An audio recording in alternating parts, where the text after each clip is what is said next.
Okay, I'd like to call the meeting to order, and if you would, please rise. Pledge allegiance.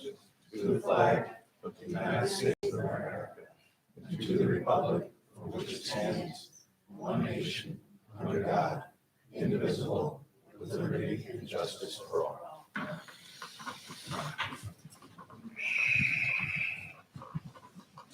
Okay, at this point, I'll open the meeting right up. If we have any visitors, we have a lot of visitors. We'll find out if we have any visitors who wish to speak. We also have a public access at the end of the meeting. So at this point, is there anybody that would like to get up and address the board?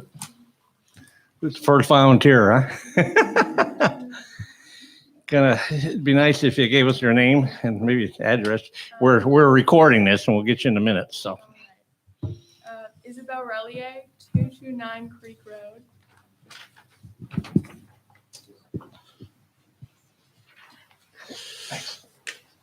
Okay, find a hole in that thing. Thank you. I'm always being late, so. Make it Thank you. Make it really impactful. We remember this moment. We get that mic on, right, Bill? I believe so. I just gotta get a little closer to it when you speak, please. Closer? Yeah, Like that? Is that good? Gotta speak up. All right. we appreciate it, so. Okay. Hello, Supervisor Harrington and Town Council members. I'm here to ask for your support to make Brunswick a clean energy community. I'm 16 years old and a sophomore from Averill Park High School. I'm concerned about the changes to our environment and I want to take the necessary actions to address them. After hearing the neighboring towns having taken the Clean Energy Community Pledge, I become interested in this program. This municipal program is run by NYSERDA, so your support is needed to make this happen. Communities who undertake these certifications qualify for match-free grant money. That covers climate-friendly, money-saving projects in our town, such as changing streetlights to LEDs, improving the solar permit process, and conducting annual energy audits. We are currently building a task force and support is growing. The only thing that you, the town board, needs to do is pass resolutions for action items. A team of volunteers will take care of the rest. Even if you don't share my love of the environment, or if you are not at the same level of concern for our climate, you can appreciate the money that this program will save our community. On a related note, I'm a Girl Scout from Troop 1260, and I've reached a point where I have to decide what my project will be for my Gold Award. The Gold Award is the highest rank in Girl Scouts, and this award requires 80 hours of service on a project that is meaningful and sustainable to my community and addresses an issue that I care about. As I mentioned earlier, I'm deeply concerned about our environment, so what better way to improve the town of Brunswick than make it a clean energy community? I've sold my share of Girl Scout cookies over the years, and it's not cookie season right now. So instead, I'm going to ask you to support me in a much more meaningful way. Please consider passing a resolution to initiate the Clean Energy Community Program in Brunswick. And please lend your support in this program to show that you care about the environment at a local level. Thank you. Appreciate it.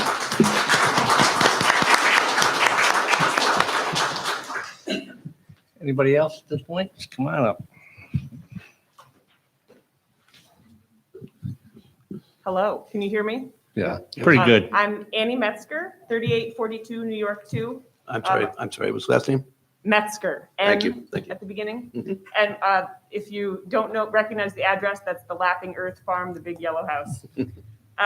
Our farm has been trying to find ways to be more energy efficient in the interest of making our business more profitable and our home less costly. This April, we had SunCommon install a solar array behind our house, sized to provide enough electricity to power our entire farm and home. I'd like to see the whole Brunswick community benefit from upgrades like this, but the only way to do that on a town-wide scale is to become a clean energy community. Here's how it works.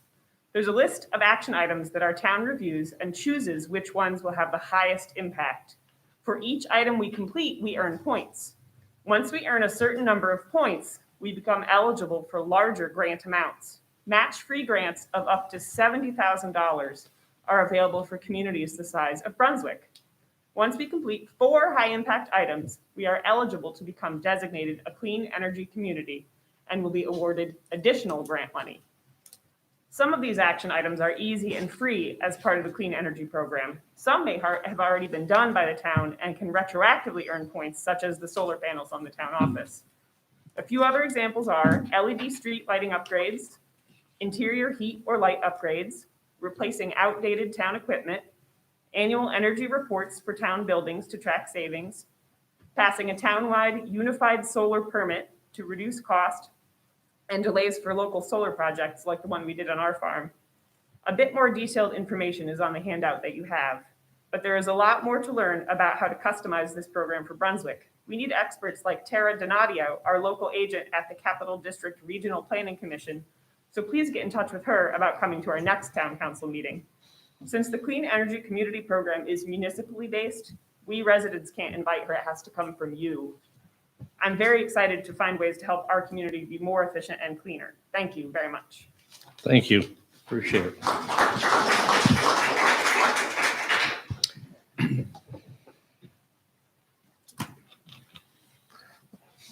Hi, Alex. Hi, good to see you. I'm Thank you. Alex Duggan, 70 Colehamer Avenue.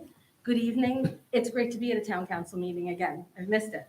I just want to reiterate a bit of what Isabel and Annie already said about becoming a clean energy community, specifically about how this program would provide the town of Brunswick and ultimately us as taxpayers free money to pay for energy saving projects that will ultimately save us all money in the future.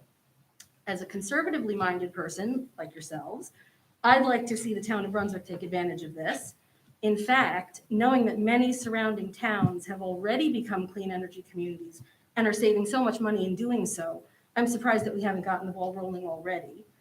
The Clean Energy Community Program was launched in 2016 and was given a big pot of startup money. It was so popular that the initial pot has been exhausted, but the next round of money was just released in 2021. And as I understand it, it's on first come, first served basis. So we need to get in right away to take advantage of this. We already mentioned that these programs are volunteer led. So all the town has to do is agree to participate. So we've been finding out as much as possible before coming to you. We wanted to make sure this wasn't a too good to be true kind of situation, and we didn't want to waste anyone's time. Obviously, there's a lot more to learn about the Clean Energy Community Program, even more than that's on your handout. So we're just scratching the surface tonight. But at this time, I'll say again, what we're asking you to do as the town council is to invite our local clean energy planning agent, Tara Donadio, to the next town council meeting. So she'll give a more thorough presentation and answer your questions. I found out that our tax money already goes to Tara's office at the Capital District Regional Planning Commission. So we might as well use those resources that we're already paying for. Tara's contact information is on that sheet that you have, so she'll be expecting to hear from you. And we are eager for her to start helping Brunswick and move this project forward. And thank you so much for your attention tonight. Good to see you all. Thank you. Thanks, Alex. Thank you. Anybody else at this point? Chuck? The gentleman may remember, Chuck Oldentown, building department or building inspector, that I queried the board on this approximately a year and a half ago after a nice CERTA training. We looked at it. We have to write a resolution to allow for our power, power consumption records to be public access. We also looked at it and we found about, well, you've already upgrading the LEDs. And we are doing things with our power consumption to reduce things, water pumps and VFDs and things like that. So we are Yeah, doing things. we've been working on the LED and the energy efficient changeover. We've been doing Yeah, we have. quite a bit of this for the last couple of years. And but- I was looking at it as we would get a real good benefit if we were going to do something like a town garage. But currently, I think one of the things the town could benefit from is electronic vehicle charging units. You would be Yep. able to do that, come out that end of the building with a sub box and come right up to that end of the parking lot. But at that time, that was about the only thing that was really would give us enough bang for our buck at that time. I didn't look at what was handed out. I will look at it and, you know, see what the advantages are to us for us now. But we were looking at for like more of a new construction. And I made the comment about, because we were always talking about a new highway garage. We said that's many years in the future. So, Yeah, but that was one of the things that I had looked at after NYSERDA training. So I Now- think it is something that definitely needs to be looked into. And Patrick- we will, but I want everybody to know that we have been doing these changes and putting in more economical lighting. Pat, didn't we have National Grid do a study for us for all these street lights? Didn't, They did a study, yeah. did we ever, we did, when the light goes out, they just replace it with LED lights, right? Right, and any new street light on it. That's with all the things, so. What we need to do, maybe we can get a close-up meeting with this young lady, with a couple of our people, and get in the room, because I know you're tuned in more than we are, than I am, I guess I should say. And just see, because we have done, like I said, solar panels here, we have done some stuff, but you certainly would know where we could qualify for more, so we appreciate coming forward too. So, anybody else at this point? Jim? The other thing I'm going to do is do some reading up on this too, so. Yeah, Jim Tatchik, 387 Brunswick Road. Yeah, I didn't know anything about this. There have been a couple articles in the Advertiser about this. Yep. Within the last couple of months. I don't know if people look at the Advertiser or not. But it caught my eye, and then I decided to do some research. Research now being pretty weakly defined as looking on the internet for videos. And I caught sight of these NYSERDA videos about this clean energy community program. And I just wanted to give some examples of concrete payoffs and what towns have done. And these are towns that are comparable to Brunswick. These are not rich Tony towns down on Long Island. For example, the town of Boonville. I don't know if you know where Boonville. Boonville is like halfway between Watertown and Utica. It's a trip. It's an agricultural community. Right? My father-in-law grew up there. It's got a population of about 2,000, and they took advantage of this doing, for example, what's called benchmarking, which is really just energy benchmarking, which I'd call a sophisticated energy audit, and then also a follow-up with energy tracking. But then they don't stop there. I think you get these people on the case of energy savings, and they lead you through a process of how to do it. It's not just saying, well, you're using this many kilowatts, or what have you. Okay, that process led them to a 15% reduction in the cost of running their wastewater plant. Right? They also participated in the I guess you call it the Clean Fleet program, essentially electric vehicles. Right? They got 2 electric vehicles and charging stations for the town. This is a town of 2,000 people. As Mary said, she's more familiar with Boonville than I am. She said, "Oh my God," she wasn't very gracious about this. If Boonville can do it, we can do this. And they have 2 small electric cars. But the thing is, Ford just announced that their F-150s are going electric also. So it's not just small cars. You can in the near future, you're going to have like good service vehicles, right? And then these are ideal for town operations like this. They have a range of, a personal. I may not buy this. They might have a range of like 200, 230 miles right now. Okay, but that's plenty for use around the town. There's just no question about that. The next one was the St. Lawrence County. To give an example of that's where my wife grew up. Right, the family trip here. St. Lawrence County's got a population of 107,000, but it's a real big county. It's the biggest county in New York State. Canton is a county seat. It's got 7,000 people, also a very good deal agricultural community. They got into the LED conversion campaign.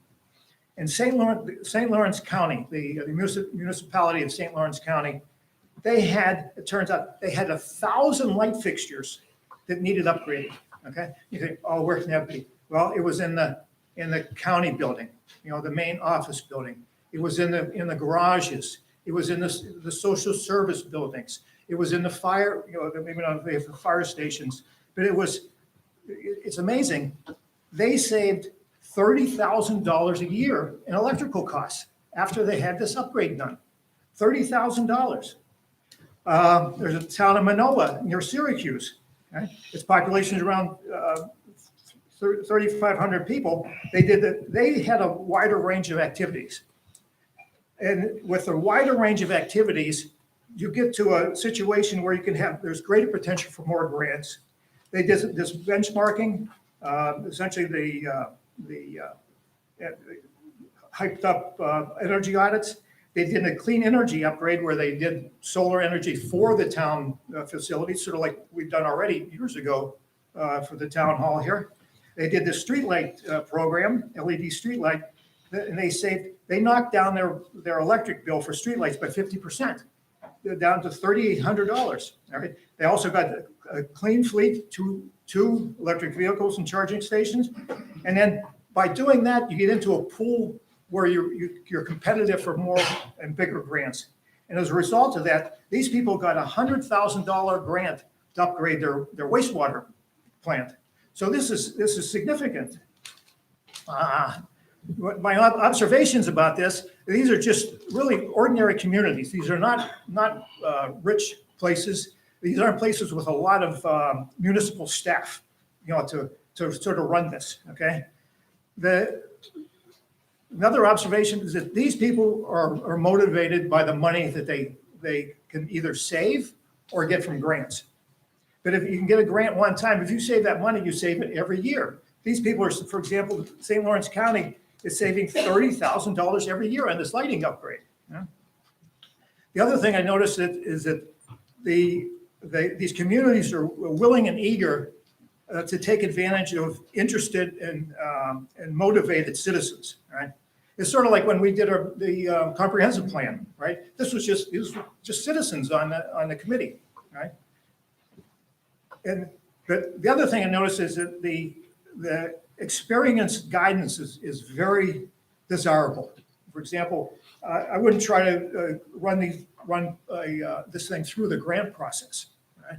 I think you need to get somebody in here, like from the Regional Planning Commission, and then probably somebody from NYSERDA. Okay, the town still has room for improvement. For example, as Chuck mentioned, for example, this building is probably okay.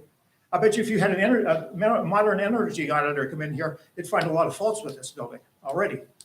For example, when this building was built, within 2 years, we had to have an upgrade of the HVAC system. Remember that? All right, so there are other things probably that need to be reworked. How about the other infrastructure in the town? The offices, I don't know if the highway department have offices in the building over here. There's that building. There's the garage. There's the community center. There's the library. There's the historical society. There are 3 fire stations. All of it, not necessarily totally run by the town because the entities don't get fired, but that still benefits the community. If we can knock those costs down, everybody is saving, right? And I see no disadvantage in participating in this. And I'd really like you to get on this and really make an effort on it. Because I think you have a lot of people here who are willing and able, very capable of assisting in this. Right? Okay. Thank you. Thank you, Jim. Anybody else at this point? Come on up. How's it going? My name's Adriano Bongiorno. I live up on Tamarack Road. A little slower, please. The farm. Name again, please, sir. How are you, sir? Not bad at all. So, I just wanted to say, as a matter of comparison, Never mind. This program, the Clean Energy Community Program, is very much like using a credit card with points. Nowadays, everybody wants points. You get, Disney points or flying points or whatever you get. This is the same kind of principle where, if you're making purchases, you're doing solar on the roof here, you're adding a charging station, adding other solar projects, you're getting points that you can cash in for grant funding, point-based grant funding. So, I'm not going to go too much. A lot of the other speakers have made really great points, but I just wanted to make that comparison, as you're upgrading facilities anyway. You know, it's like with here, if when you did upgrade the HVAC system, were you going to go for a SEER 8 or a SEER 24? You know, you're probably going to go for the highest energy efficiency you can afford. So you can get additional points for that. So if you're going to be doing it, if you're going to be spending these funds anyway, you might as well, join this program and get something back for it. So. Thank you.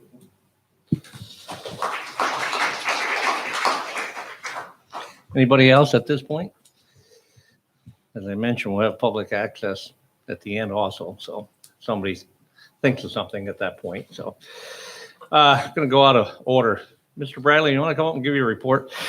Today is Bill's son's birthday, so we'll get you out of here, okay? Thank you. So you're fine better, so. No, Yeah, they're all, I doubt they're waiting for me any longer. I said wait a little bit, but You'll miss the cake. no, the cake will be there. Water and sewer report for May 2021. We completed all our water sampling for the month. Our foreman, Mr. Wayne Savage, had personal injury that has kept him out for several weeks now. So we're retuning how we're getting things done with, good thing we made a new hire recently. So we've been busy. They continue to replace the water read meters with the water meters with the radio read meters, and that's going well. It takes some time to cajole some people. It takes maybe 3 letters, and occasionally an individual has to be told we're going to shut their water off, but it's progressing. We are making progress on it all so that, it improves safety for these guys. We're doing it on the high areas where the highways and everything are, so that they aren't constantly moving in and out of traffic, particularly like Cropseyville. That just was always kind of a dangerous move where you're trying to back out and hope that there's not a major, a 10-wheeler coming down loaded on, right after you. So helping out in that sense. One of the things in doing all this is that we have to redo the routes and how they're read, and didn't really realize that I plotted on the GIS system how disorganized they really were. And so it's taken a big effort to change that. Julie Yurkovich, who is assistant, she's doing a great job and doing the heavy lifting to make that happen. We're notified today that Oakwood Management Properties over on Oakwood Avenue, the Amador Builders are looking at starting that project. So we're going to have a meeting and see if we can kick that off and get that started with them. Gallivant site Correct. on Route 40. Correct. Yes. National Grid on the stormwater side, they continue doing major upgrades to the corridor. They're going to put in things like in this run on this side of the river, 40 new towers on the right of way that goes essentially from up in John Snyder all the way down across to Plank Road. So there's a lot of activity that's going to go on with those folks, and they're doing it in-house, and they're doing it steel towers live between the existing 230,000 volts. So good luck to those guys. So big effort. Gas line replacements going on in Sickaway. They did hit a water line down there, and we have another situation where somehow a home no longer has water, and we were trying to work that out. I think the line became plugged by vibration, maybe dirt or something plugged it. They're a little rough on our roads, aren't they? Yeah, it absolutely is. I think, in the end, it'll be fine, but, They've assured me that they're going to patch them and they're going to look nice, but yeah, I have my concerns. they go back and they'll dig it all out and then re-blacktop it when they're done. So it's not as good as the road as you had. Duesenberry Solar, they're moving forward. They got all their site work and everything else done up there, and we're laying out this week to start putting posts and stuff in, start putting solar panels in next week. That was their target. So we'll see if they're doing that tomorrow. We'll take a visit. And see what We've lost another chunk of farmland with the Bucks Farm with solar, Yeah. correct, on the one side. Yeah, they're Do you remember how many acres that was? the Borrega Solar. That was I want to say like 90 acres. 90 acres? Yeah. That's the first one, but then Yeah. Oh no, I don't know. they got the new one coming in No, I don't know what that is. that they're going through No, do not know. on the other side of 278 in the back, so. And then we did hear that they might be bringing sheep into over at Hope Solar over there to graze Yeah. underneath those solar panels. I've seen it in Italy. They've done that. So, it'd be interesting to watch them and how it works out in this climate. So, It's all fenced over there, right? So- yep, they all have to be fenced. That's a requirement. So it's possible to do it. That's for sure. Any questions? Nope. Oh, thank you. And thank you, everybody. Good luck, and we'll work with you. We've done a lot of work already that's not as apparent, you know, all the buildings, LEDs have been improved, lighting has been improved, the pump station's been improved, so, you know, we may help you, we'll help, you know, fill in those credits for you. Thank you for coming. I'll have my administrative assistant organize a smaller meeting here so we can see what we've done, like I mentioned. So, all right, anybody else at this point? If not, we'll run right into the business. Did you want Minutes. to, did you want to approve the report from Bill? I'll make the motion. Okay. Oh, forgot that. Yeah, second, Bill. Second, okay. Got it. All in favor? Aye. Okay. Well said. Now we're ready. Minutes to previous meeting. Sure. Gentlemen, the May 13th regular board meeting, the minutes. I'll make a motion to approve. Could I have a second? All in favor? Aye. Reports by elected officials and department heads. Town clerk. Okay. Mr. Lewis? Yes, sir. It sounds real good because summer camp registrations came in. So we're remitting $43,698.58 to the town last month. Of course, 37,000 of that was summer camp registrations. We have about 115 registered for the program. Another $5,000 in recycling sales, 4,000 from the center and 1,000 from the office. Rental fees, we had 3 community center reservations and 2 pavilions for $650, $362 in dog licensing. We have 9 new residents and 47 still with us, and $730 in miscellaneous fees. That includes $300 on peddlers permits. We're getting the food trucks, and $410 on vital statistics, marriage, deaths, etc. That's it. Okay, I'll make a motion to approve Bill's report. Can I have a second? All in favor? Aye. Highway Department, Deputy Highway Superintendent, Mr. O'Donnell. All right, report for May. We put up military banners one day, paved behind Duncan's Dairy Bar 2 days, which was milling and, you know, repave and resurfacing those roads. Monthly brush pickup 4 days, picked up lawn bags 3 days, ditched roads 2 days, patched roads 11 days, hauled cardboard 2 days, graded all the dirt roads 5 days, mowed the sides of the road 3 days, and built a new dock for the beach. And that's it. Gonna need that pretty soon. Yeah. Any questions for Ed? If not, entertain a motion. I'll make the motion. Second. All in favor? Aye. Mr. Golden, Superintendent of Utilities and Inspection.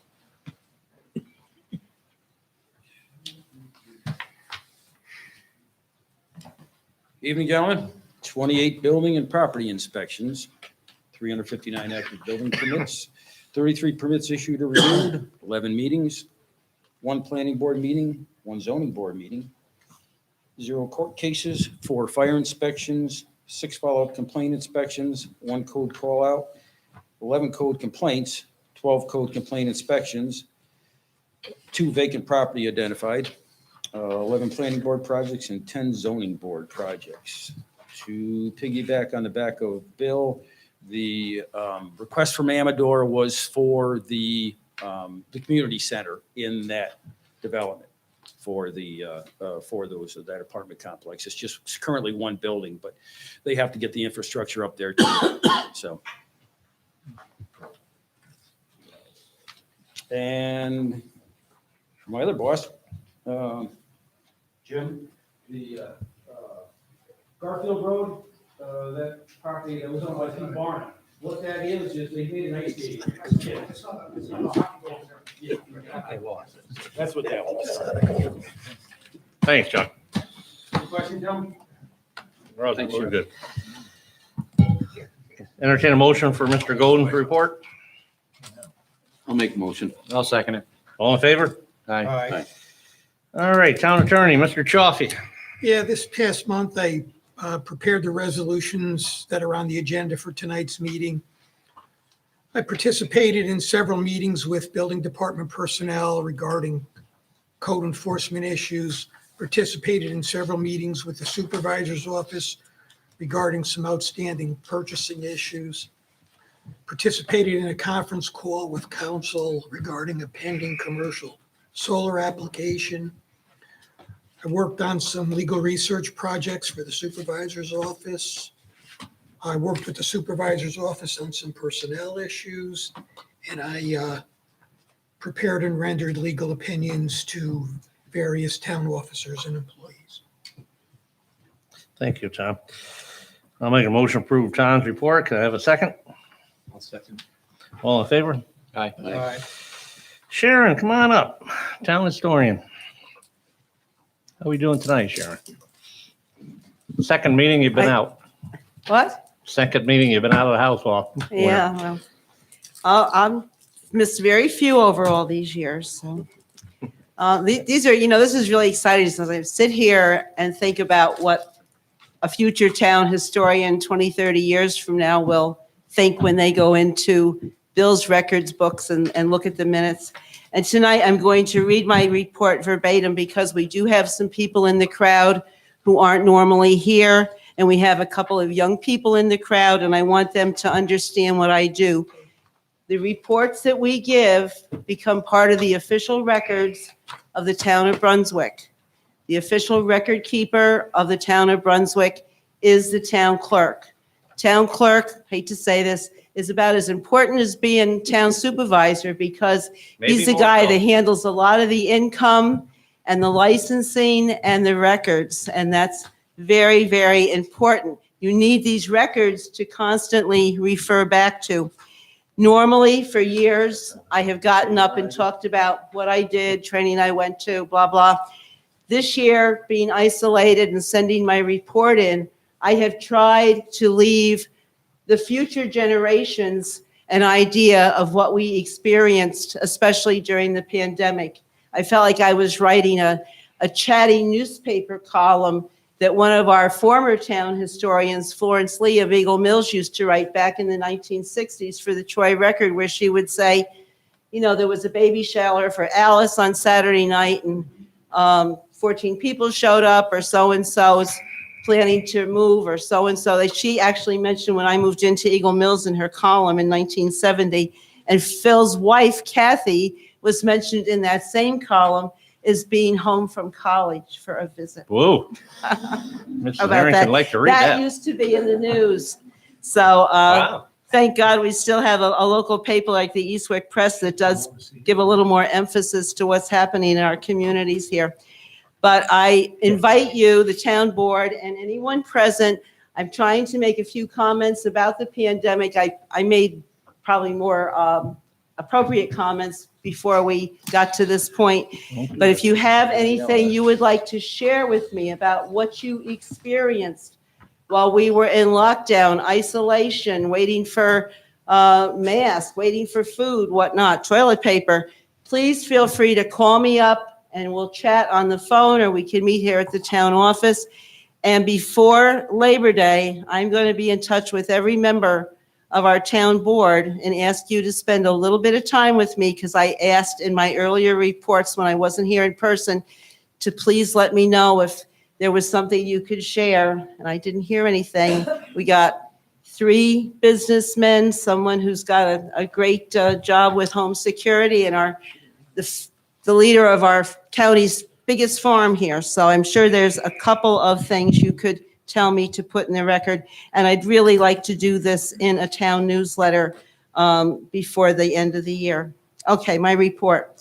As indicated in my last report, which was a month ago, the Center for Disease Control, CDC, announced May 13th, people considered fully vaccinated no longer had to wear masks or socially distance in most public settings.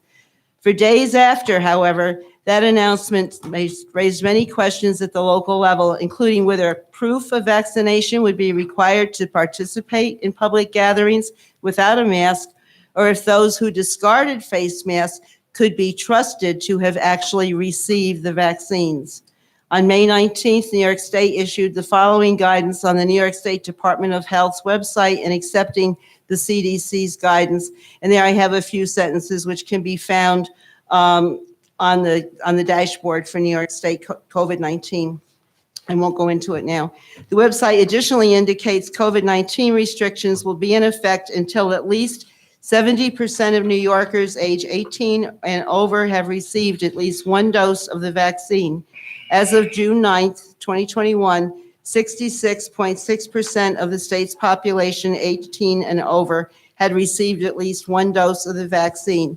COVID testing Rensselaer County statistics indicate 61.7% of the population age 18 plus have received one dose of the vaccine.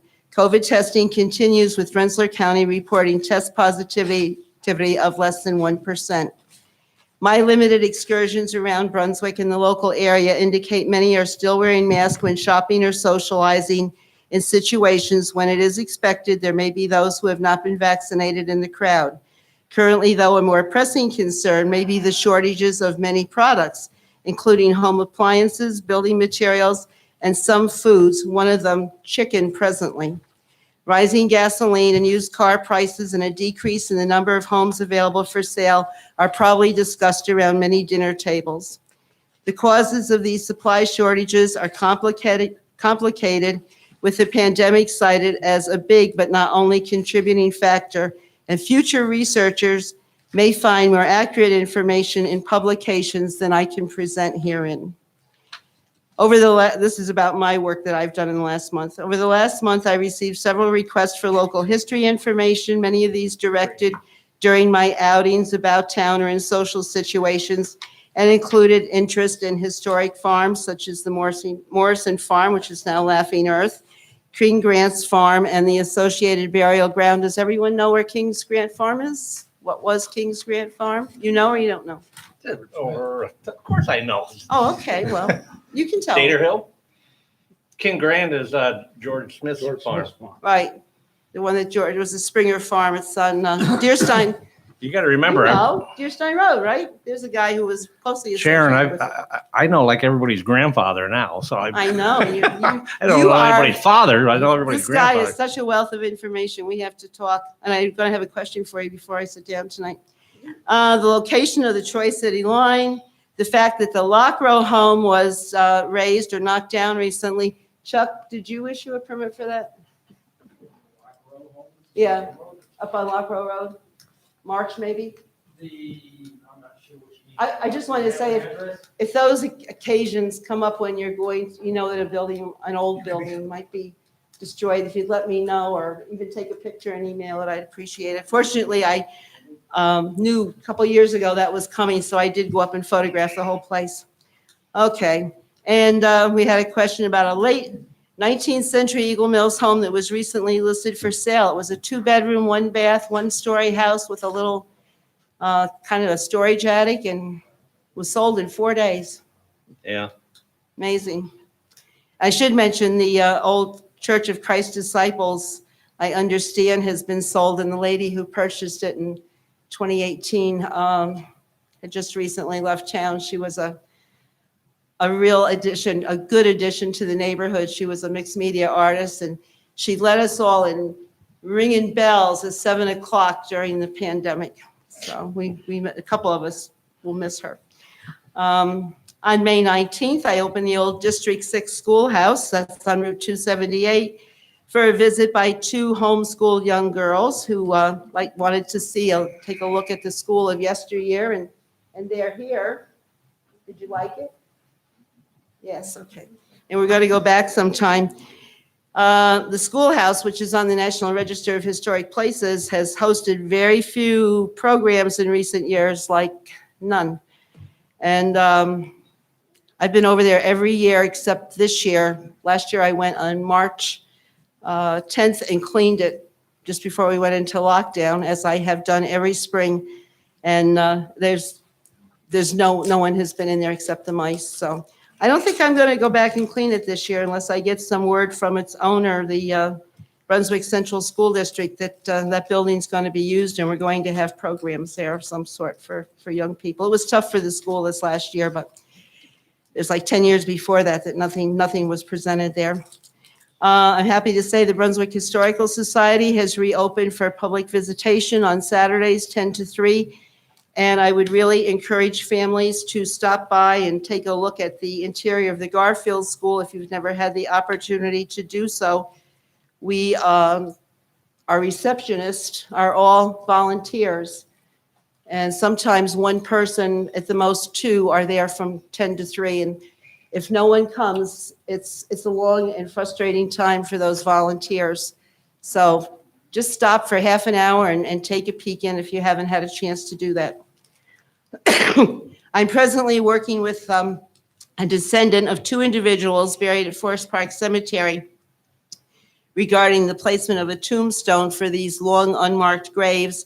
The one burial occurred in 1910, and that gentleman's daughter was buried there in 1960. And they are on a plot which does appear on the old plot map for King's Section. That's a 10 by 10 plot. So this lady initially contacted me 5 years ago, and I think maybe going out to the cemetery and seeing some of the stones nearby that plot tipped, and others, cockeyed throughout the cemetery, may have kind of discouraged her, but she did come. She was there when we had our dedication of the historic marker, and she did come back this year, and she said, your historical society did a great job. She's already been there with the stone vendor. So we hope to have the information.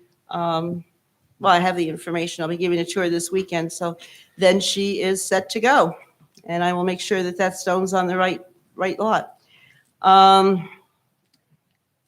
Also, and Eddie, you may know about this. There's a historic marker at the corner, sort of Mickle Hill Road and Route 7. It's kind of in the field set back. It's one of the blue and gold New York State markers. And that was probably among the first generation of such markers that the state issued. It's in really bad shape. It's been brought to my attention several times. I don't know who owns that property. State? Or no? Do you? That's a long story. It's not yours, is it?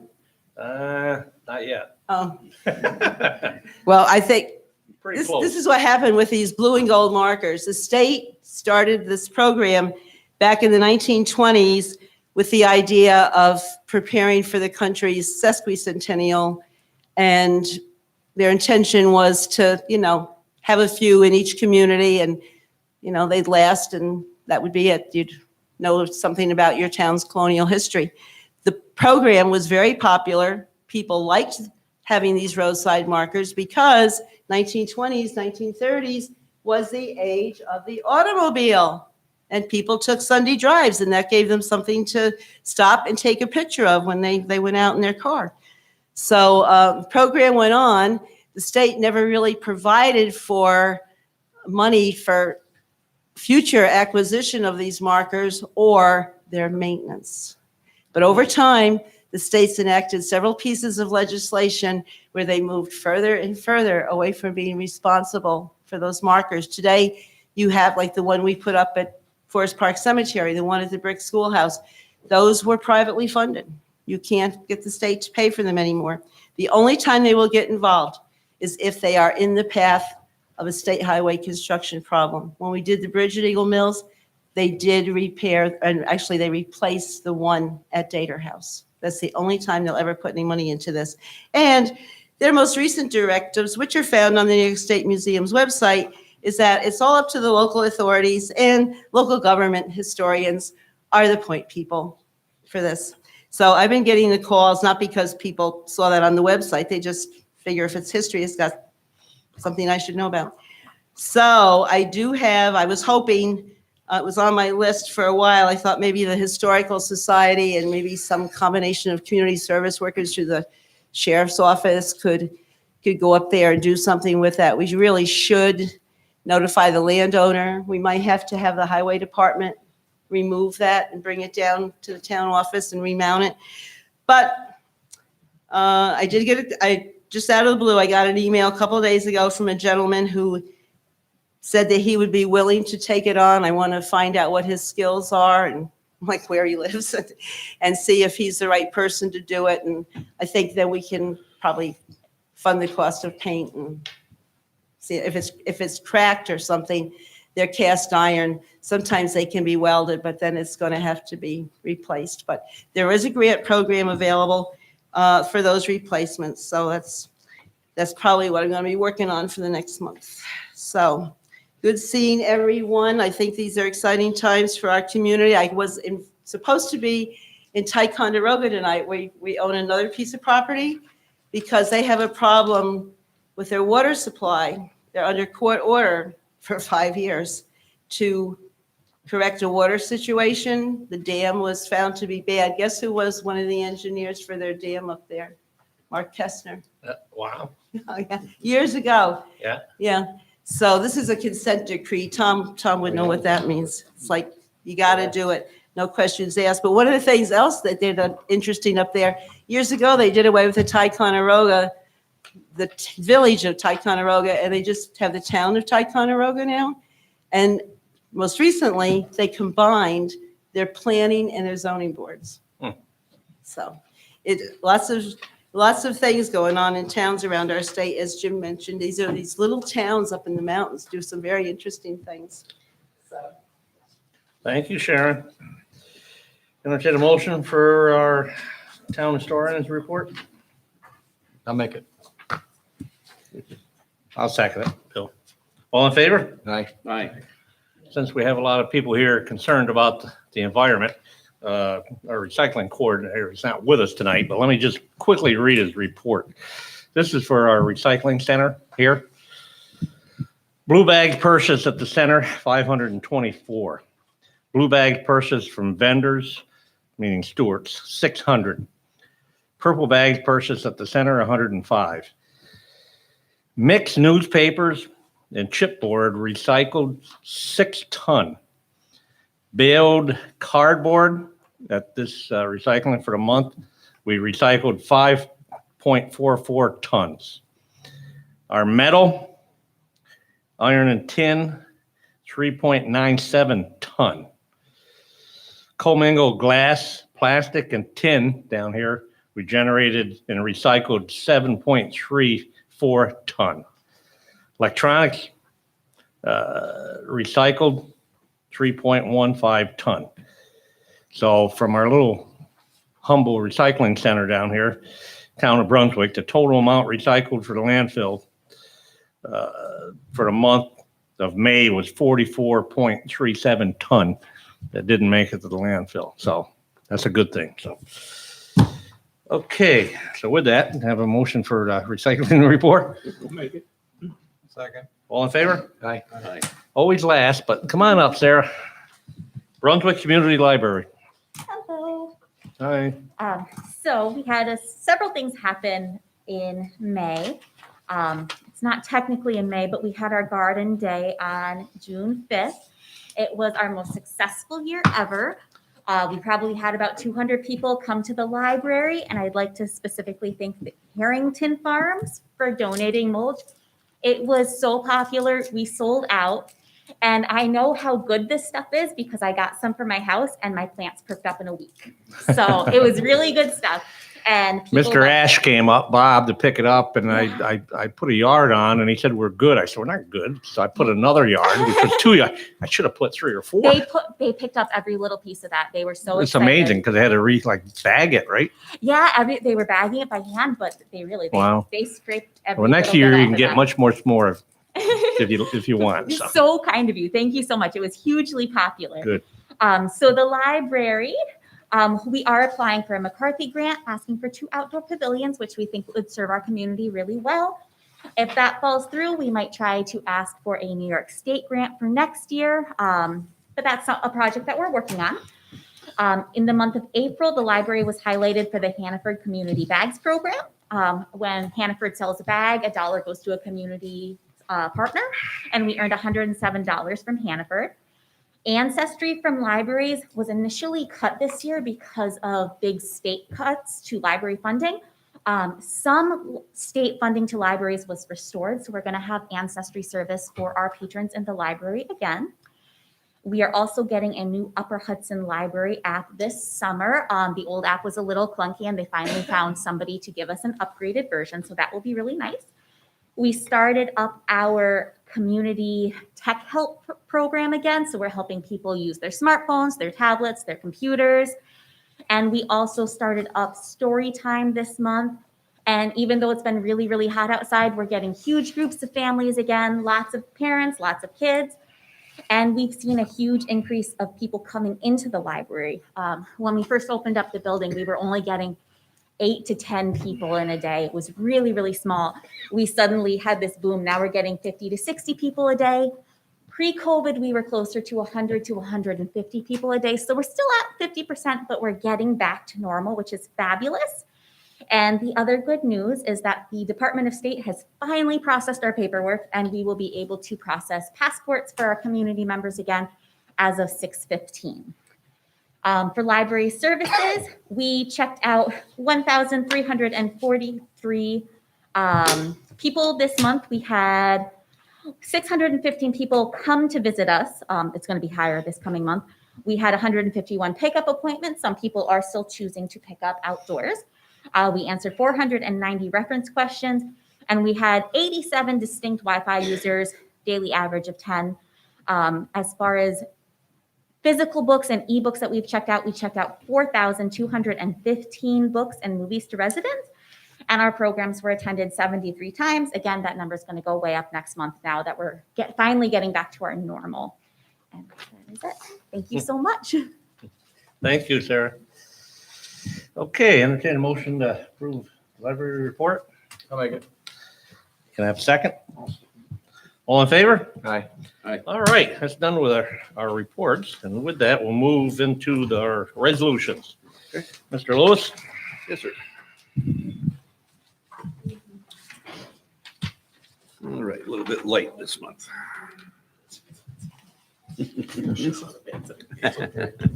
But a real wordy one. Okay. All right, first resolution. Resolution number 48 for the year 2021. It's a resolution approving the terms and provisions of a memorandum of agreement and successor collective bargaining agreement between the Town of Brunswick and the Civil Service Employees Association Incorporated, Town of Brunswick Unit, for the period commencing January 1st, 2020 through December 31st, 2022, and authorizing the supervisor and other appropriate officials of the town to execute the said successor collective bargaining agreement.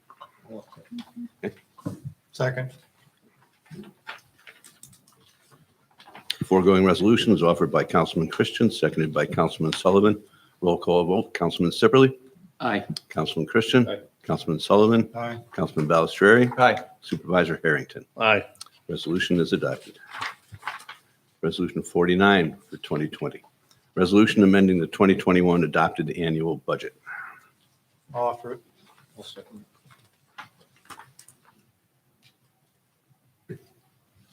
Foregoing resolution was offered by Councilman Sullivan, seconded by Councilman Christian. Roll call vote. Councilman Sipperly. Aye. Councilman Christian. Councilman Sullivan. Aye. Councilman Balistrary. Aye. Supervisor Harrington. Aye. Resolution is adopted. Resolution 50 for 2020. Resolution adopting the 2021 Town Highway Plan. I'll offer it. Second. Foregoing resolution offered by Councilman Balistrary, seconded by Councilman Sullivan. Roll call vote. Councilman Sipperly. Aye. Councilman Christian. Councilman Sullivan. Aye. Councilman Balistrary. Aye. Supervisor Harrington. Aye. Foregoing resolution is adopted. That's it. Okay, Bill, we got any correspondence? Well, she kind of stole the thunder because she already thanked you, but we got a nice letter note We from don't mind getting thanked twice. from the library. Thank you so much for your continued kindness to the library. We're so grateful for the most donation from your farm and for the porta potty donation from the town. Thank you for helping to make our garden day a success. That was from Sarah from the Thank you. Community Library. Good,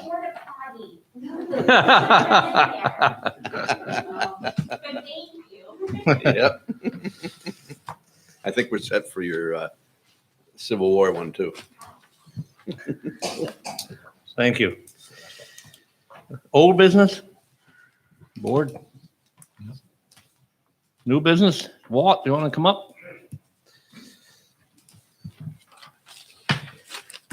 You got to go through the program. Got to have your name and the whole program here.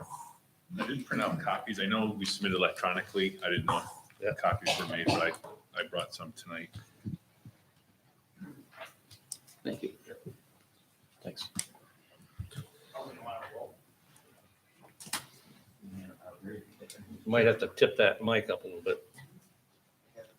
A little taller than Sharon or Sarah. Good evening, Walt Littman from MJ Engineering. We're here. We are working with the applicant for the Hannaford project located on Lord Avenue. As part of that project, that particular parcel is not located within the town of Brunswick Sewer District number 3. So we are proposing a extension 3B to that sewer district to incorporate just the Hannaford parcel. So Hannaford will be responsible, or the developer will be paying for all the infrastructure. So there's no cost to the town. They will be paying the town costs in usage for the sewers with current rates that are today. We are currently in front of the planning board to go through the site plan approval process. We have a public hearing scheduled for next Thursday on the 17th. For the sewer district, we have already engaged Rensselaer County Department of Health, DEC, and the city of Troy to go through that permit process for the district. So what you have in front of you, there's a petition in the map plan report. We ask, I know Bill Bradley, I did submit this to him. He has reviewed it. He did have some questions and we did make revisions to it. At this point, we ask that the town review it, find it acceptable, accept it and file it. Then at that point, we would like to schedule a public hearing for the formation of the district.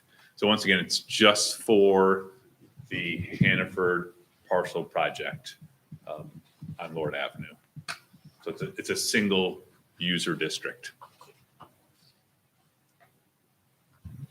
Okay. Mr. Bradley's not with us, so. Tom, did just make the presentation to us, right? Yeah. He just did. Yep, I realize that, so. Any questions? We'll have to look it over.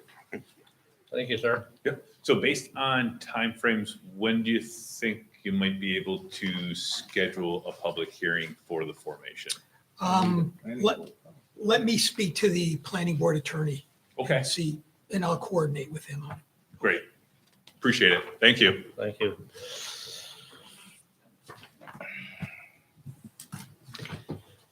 All right.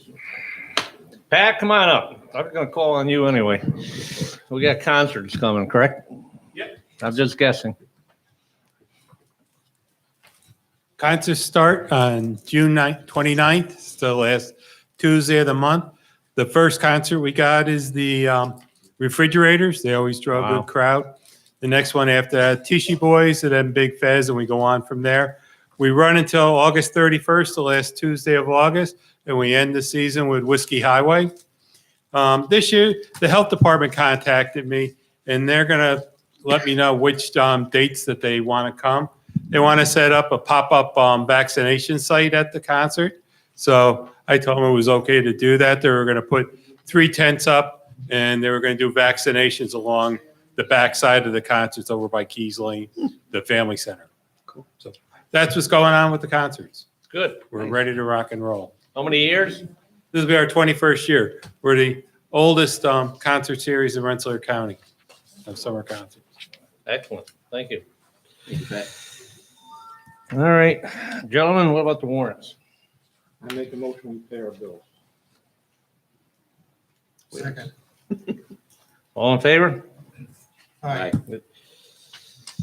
Any further comments at this point from any visitors? Come on up again. Hi, I'm Laura Lee Dever, 4 Westfall Ave.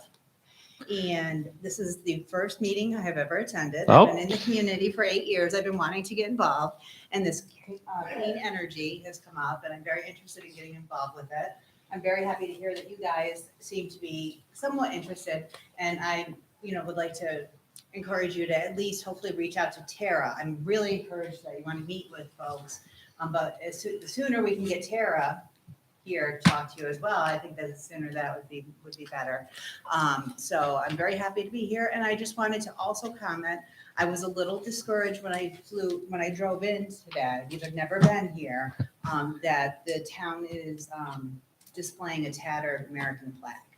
So as a veteran, Take care of I that. would encourage, especially in light of Flag Day coming up very soon, and we just passed Memorial Day, that hopefully, and it's probably already in the works, I'm already stating the It's sit- obvious. We but- like sitting to on say my it is, but I don't know. Yeah. Bill, Sitting on my desk, it'll go up tomorrow morning. Absolutely. Go- Thank you very you better much. go get it and bring it in. We can put it up tonight before we Thank leave. you very much. We appreciate it. Anybody else at this point? Again, Alex Duggan, 70 Coldhammer Avenue. Chuck, thank you for bringing up all of the work you've already done, the clean energy work. All of that, it's exciting because I feel like we're even closer than we thought we were, because all of that can be retroactively reported. We can get paid back for all that. So it's great to have your support. It's great to have community support, and this is very exciting. So thank you. I'm going to put a different hat on, the library board hat, and thank Sarah and the library staff because they kept the library a really thriving place, even when it was closed during the pandemic. They were very creative with their programs that went out to visitors that were being picked up, either in the shed or other on curbside. And it made everybody feel really connected. So in addition to all the work that you do on a regular basis, you really went above and beyond, and the whole community thanks you. So.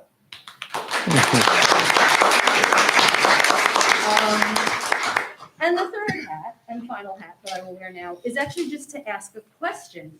Talking about grant money, there was a press release that came out of the city of Troy on Monday about the Troy Small Business Grant Program that was funded through the U.S. Department of Housing and Urban Development as part of the Community Development Block Grant authorized by the CARES Act. So there are 3 huge groups funding this. $300,000 that went in about $10,000 increments to small businesses in the city of Troy. Has Brunswick gotten into this too? I'll hand this to you. Yeah, hand it to me. Yeah, thank you. There we go. Okay, Sounds thank like you, there's Alex. a lot of grant money out there, and our small businesses could really benefit from it. So if you haven't already gotten in on that, that would be great. Thank you Okay. again. Thank you. Quick, anybody else? Jim?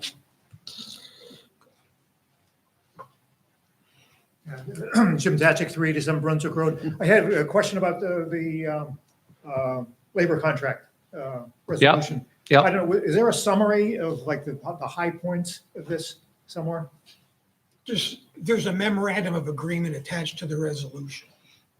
Is this the contract or is it? No, for example, they're essentially the changes to the contract. Usually the contract goes from year to year, usually a 3-year term, and there aren't a whole lot of changes typically, but this sets forth what changes. And then it's put into the master agreement, and that's what's actually signed. so the changes are, is this on the website somewhere? It's attached to the resolution, which was passed tonight. Will that won't be in the minutes though? Where are they? Are they? I have them here if you want a copy. Yeah. I thought you usually look at them. I mean, yeah, I think if you put it on the internet, put it on the website. Yeah, I mean, that's, otherwise, they can it's do hard that. to chase, it's hard to chase down this kind of information, that's all. I don't post things on the internet, but I guess whoever does that. Maybe we can- can start doing it. There's a copy of it. Right. Now, if somebody else wants this, how are they gonna see it? No, I'm serious, no, I'm serious. Well, you're gonna copy it off and hand it out. No, Gordy, I'm not trying to be cute about it. No, I'm saying, I think it's easy, electronically, this stuff is trivial to put on on the website. It really is. I think Yep. that's something that we could, could be done very easily. Okay? And then, and I just had one other question. When this is negotiated, who negotiates with, does the town negotiate directly, or do you have an agent that negotiates with a union? Or what's the? We have what we call a negotiating team, and the union has a negotiating team. And this year, because of some extenuating circumstances, we also had a law firm get involved that specializes in these types of things. Now, who are the town negotiators? I was on the team, Mr. Sullivan and Mr. Christian, and Mr. And- Polito. And I was not, so. All right. Okay, thank you. I believe our highway people were very happy in the end. Pat, I don't know if this is fair, like a 7% raise over a 3-year period. Is that correct, I believe? I believe, plus we didn't touch the insurance, I'm quite sure, left that alone. There was negotiations back and forth, they have their union rep and their people from the highway, and then this team, back and forth, and got it done, so I think their vote was, when they voted, they told me it was 16 yeses and 2 nos. Something like that for the contract. So I think the highway people were pretty happy, the union people. So I thought it was 14-2. whatever, 14-2. it was 2, and I got it from you. That's Yeah, my I- memory. when people say you don't recall, I'm getting to the point where I don't recall. So just quickly, also. As many people know when they drive, this lady says first time she's been town office, we've always used the land across the street for part of a recycling. We had a long relationship with the gentleman that owned that, and he let us use it. We did some favors back and forth with him. Took care of his driveway when it was icy and let him bring the recycling. We had a great relationship. Ed, for how long? 30, 40 years? Over that, probably. He passed away, and his daughter and son inherited it. She's an attorney, nothing against attorneys, but they put padlocks on it quite quickly and shut us out. So we scrambled. I didn't want to feel like fighting them. I mean, there's some legal stuff, but so we, as many of you know, made an area up in the back here for the brush and the leaves and what people were bringing in. Now, we were able to purchase land a couple of years ago adjacent to us down here over the hill. So when some of you go home tonight, as many of you know, the county went in and redid North and South Lake in terms of pavement, but they ground up the pavement, the millings, and we leveled that area down there for future area to bring brush and leaves and stuff in. And we're able to utilize the millings that they gave us free of charge. We brought them down, we made a nice base, so it's not all muddy and stuff. So that'll be a future part of a recycling center, nice and close. So, Jamie, anything else? Yeah. Yes. Yeah. What happened with that mulch business this year, there's some behind the gate there, but you can't get to it because there's padlocks on it.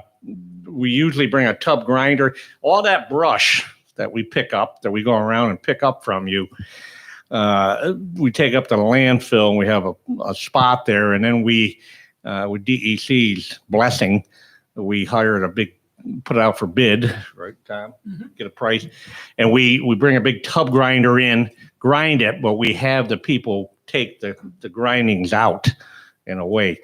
I believe this year was 35,000. Jim, don't quote me 100. I might be off a few pennies, but it's like 35,000 to grind this, and there's another mound of it up there again. So that's a kind of expensive program that we, of course, don't charge part of your taxes or whatever. But what usually happens is we have an area here, that brush. Now we're trucking it up to the landfill. But But when we get down below, we'll bring that tub grinder in here like we did. We'll grind a pair up a little bit, and then the people can come here and get some mulch. So, okay. Anybody else at this point? I appreciate everybody coming in. I know it's an effort, beautiful night. I had a couple of people tell me they're staying home mowing their lawns, but we can do that tomorrow. Mrs. Trudinsky? Yep. Caroline Krasinski, Carroll's Grove Road. On 278, there are 2 cemeteries and they haven't been taken care of. Sharon, get close to me here in a minute. So, I'm just bringing it to your attention that it should be, we do keep the community center and all our baseball fields immaculate. I think we could at least mow the cemeteries once or twice a year. who owns those cemeteries, Sharon? Come on up. It's the town's responsibility to take care of abandoned cemeteries. They're abandoned. Sharon? Only if they were public cemeteries. One cemetery there, you've got Here two we go. cemeteries on Route 278. The one that is on the same side of the road as the Gilead Church is an incorporated cemetery, incorporated, I believe, in the 1870s. People think that's a Gilead Church. There's a lot of Gilead Church members buried there, but that is a corporation cemetery. A few years ago, a lady from the church got a group together, and John Krieger, our former building inspector, was involved, and they had quite a crew go. John actually started with a lot of the work, and they did a lot of cleanup in that cemetery. Since the pandemic, I know there was some slippage there, and I don't know, but it has to be abandoned for quite a while before the town's Well, the one required. across the street's been abandoned The for a one long time. across the street on the corner of Moon Lawn and Route 278 is not a public cemetery. That is a Gilead Church burial ground. And because that is a Gilead Church burial ground, the town would not legally be required to take it over under state law. But as Caroline, I gave a report here a few years ago, over 40 little burial grounds throughout the town. Some of them are actually designated as tax-free. They are relieved of taxes. There were arrangements made that they are not exactly 501(c)(3)s, but the property owners who own the property that those cemeteries are on, they don't have to pay taxes on the cemetery. So, but the ones you're talking about, it would be a gesture of, Well, the community town, spirit and goodness for someone the to town know. has taken care of at least the little one across from the, Well, Gilead was taking care of it. I don't know if the town, because I don't know, do you know Ed? We had a history of taking care of that cemetery on the corner of Moon Lawn and Route 7. I never heard that. yes, they did, because I remember complaining Oh, about it okay. and they went over and No, I mowed don't it. remember you complaining about that. I complain about everything. No. That's what gets things done, usually. So.